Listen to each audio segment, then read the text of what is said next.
જામનગર શહેરમાં કોલેરાનો પ્રકોપ વધતા ભારે ફફડાટ ફેલાયો છે। કોલેરાના વધુ 12 નવા પોઝિટિવ કેસ નોંધાયા।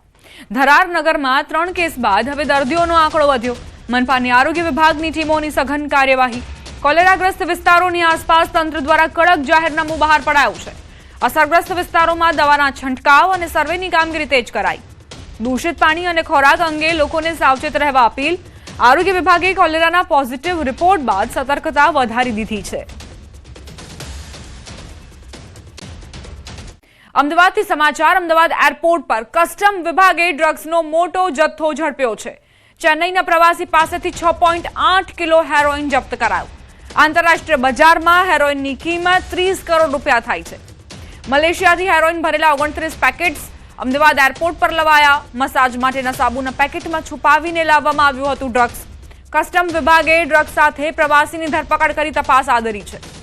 એરપોર્ટ પર ચેકિંગ દરમિયાન શંકાસ્પદ સામાનમાંથી હેરોઇનનો જથ્થો મળ્યો। ડ્રગ્સ નેટવર્કની ઊંડી તપાસ માટે અન્ય એજન્સીઓ પણ સતર્ક બની છે। કસ્ટમ વિભાગે જ્યારે ચેકિંગની પ્રક્રિયા હાથ ધરી હતી તે દરમિયાન આ કરોડોનું જે ડ્રગ્સ છે તે મળી આવ્યું છે। મલેશિયાથી આવતા એક વ્યક્તિ જેની પાસેથી 29 પેકેટમાં હેરોઇનનો જથ્થો મળ્યો છે, જેની કિંમત બજાર કિંમત 30 કરોડ રૂપિયા થાય છે। સંવાદદાતા નવીન જોડાઈ ગયા છે વધુ જાણકારી સાથે। નવીન, અમદાવાદ એરપોર્ટ પરથી ડ્રગ્સનો જથ્થો મળ્યો છે, શું જાણકારી?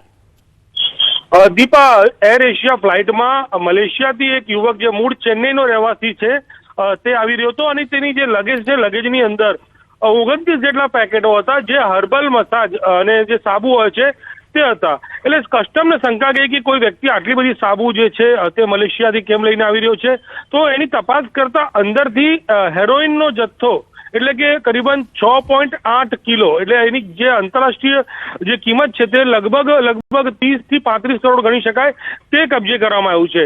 ચેન્નઈના યુવકની ધરપકડ કરી તેની પૂછપરછ હાથ ધરવામાં આવી છે। કોણે આપવાનો હતો, મલેશિયામાં ડ્રગ માફિયા કોણ હતા, પરંતુ સમગ્ર ઘટનામાં જે રીતે છેલ્લા થોડા દિવસોની અંદર કસ્ટમે કાર્યવાહી શરૂ કરી છે અને વારંવાર જે ગાંજો, હેરોઇન અને જે અલગ અલગ જે ડ્રગ પકડવામાં આવી રહ્યું છે તે એક મોટી સફળતા કસ્ટમ વિભાગની કહી શકાય તેમ છે। દીપા, આભાર નવીન જાણકારી આપવા માટે।